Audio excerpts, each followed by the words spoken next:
भाजपा के नेता जो है वो बारागोड़ा में हुंकार भरने पहुंचे हैं। अभी हमारे साथ बात करने के लिए भाजपा के प्रदेश प्रवक्ता अजय शाह जी मौजूद है। आइए हम इनसे सीधा जुड़ते हैं और जानते हैं कि भाजपा जो है वो आज यहाँ पे परिवर्तन यात्रा कर रही है और 1100 किलोमीटर की ये यात्रा होगी कोल्हान, पूरे कोल्हान में। इससे कितना असर पड़ेगा?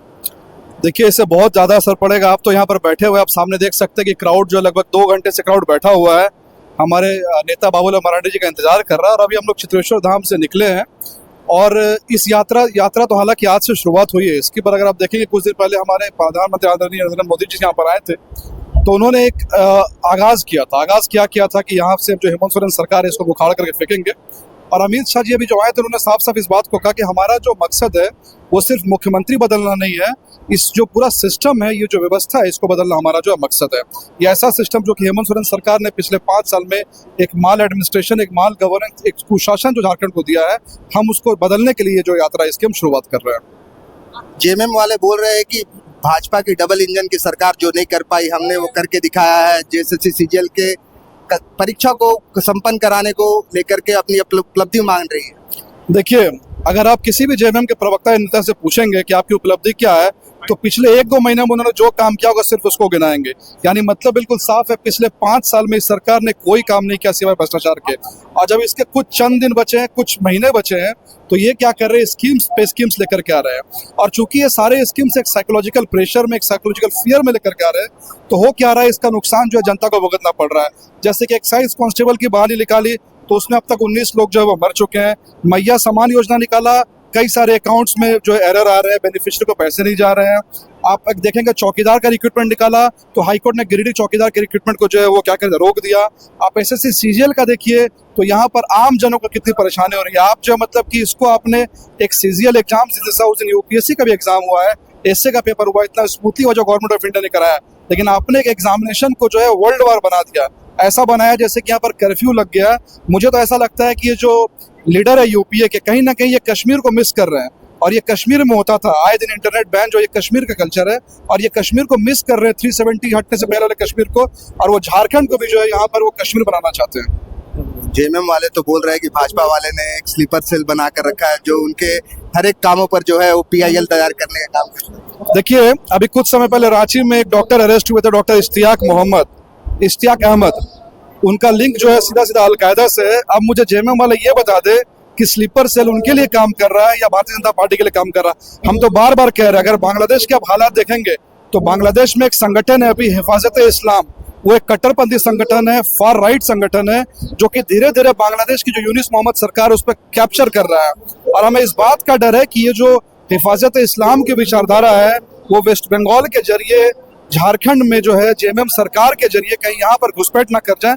और अगर वो विचारधारा यहाँ पर आ गई तो ना सिर्फ जमीन पर आक्रमण होगा, ना सिर्फ यहाँ के आदिवासियों की अस्मिता पर आक्रमण होगा, बल्कि वो विचारधारा जो एक फ्यूचर में जाकर के एक सब नेशनलिज्म जैसा जो कॉन्सेप्ट है वो भी ले सकती है। केंद्रीय महासचिव जो जेएमएम के हैं विनोद पांडे, उनका कहना है कि घुसपैठ जो है वो बीजेपी में हो रहा है, बीजेपी में जो है बाहरी घुसपैठ करके नेता जो है अभी आकर के बैठे हैं। देखिए, यही तो बहुत बड़ी विडंबना है ना। हम जिस घुसपैठ की बात कर रहे हैं वो नेशनल सिक्योरिटी से जुड़ा हुआ मामला है। ये इस बात में कहीं कोई दो राय नहीं है। आप देखेंगे हाईकोर्ट ने इसको संज्ञान लिया है, सुप्रीम कोर्ट में ये मामला चल रहा है। इनफैक्ट जो है वर्ल्ड के बहुत सारे लीडर्स इससे परेशान है कि जो इलीगल इन्फिल्ट्रेशन है वो नेशनल सिक्योरिटी से जुड़ा मामला है। तो हम नेशनल सिक्योरिटी का मामला उठा रहे हैं और इसको ये लोग जो है पॉलिटिक्स से जोड़ करके इसको देख रहे हैं। जैसा मैंने आपको बताया कि हमारे जो चुनाव से प्रभारी, उन्होंने इस बात को कहा कि सबसे पहले झारखंड मुक्ति मोर्चा इस बात को एक्सेप्ट करे कि यहाँ पर जो बांग्लादेशी घुसपैठ है, अगर वो एक्सेप्ट करेंगे तो हम एक प्लेटफॉर्म पे मिलकर काम करने को भी तैयार है। हम इतना भी हम जो आगे बढ़ रहे हैं, इसलिए हम ये डिमांड कर रहे हैं कि मुक्ति मोर्चा की सरकार पहले इस बात को एक्सेप्ट करे कि यहाँ पर बांग्लादेशी घुसपैठ है। जब वो एक्सेप्ट करेंगे तभी तो हम उससे आगे उससे लड़ेंगे कि उसका सॉल्यूशन क्या निकाले, हम तभी कर सकते हैं। पहले एक्सेप्ट करें कि हाँ यहाँ पर है घुसपैठ। एक आखिरी सवाल की जेएमएम का कहना है कि वो अपनी कामों को लेकर के, हाल के दिनों में जो उन्होंने काम किया है उसको लेकर के वो इस विधानसभा चुनाव में जो है जनता के सामने वोट मांगने जाएंगे और भाजपा को जो है जनता नकारेगी। जी हाँ, बिल्कुल, आपने भी इस शब्द का यूज किया कि हाल में किए हुए काम, यानी कि पिछले 5 साल में उन्होंने कोई काम नहीं किया। और बार बार जो जेएमएम के नेता वो क्या कह रहे हैं कि हमारे शुरुआत के 3 साल कोविड में चले गए, कोविड में हमने कोई काम नहीं किया, लेकिन हमारा यह कहना है इन्होंने कोविड में बहुत काम किया। जब कोविड में सारा का सारा सिस्टम ठप पड़ा था और हम सरकार से उम्मीद कर रहे थे कि वो जनता के लिए कुछ करे, उस समय इन्होंने एक गैंग बनाया और उस गैंग ने झारखंड से लेकर के वेस्ट बंगाल तक एक जमीन को लूटने का एक सिंडिकेट तैयार किया और इस सिंडिकेट में इसने कुछ IAS ऑफिसर को शामिल किए, कुछ बिचौलियों को शामिल किया, कुछ दलाल को शामिल किया और इन सबसे मिलकर के उन्होंने कोविड के कार्यकाल में जमीन की एक भारी लूट की है। और हमारे जो प्रदेश अध्यक्ष बाबूलाल मरांडी जी उस बात को कह चुके हैं कि हमारी सरकार आएगी तो सबसे पहले कोविड काल में जो उन्होंने जमीन की लूट की थी हम उसकी जांच करेंगे। देखिए, इनका कहना है कि भाजपा जो है इस बार सरकार बना रही है और हमारी सरकार आते ही जो है हम विभिन्न मामलों की जो है जांच करेंगे और लोगों के पास जाएंगे। द फॉलो अप के साथ मैं अभिषेक, नमस्कार। किलो भर का इतना पैसा? दीदी, ऐसे में कैसे घर चलेगा?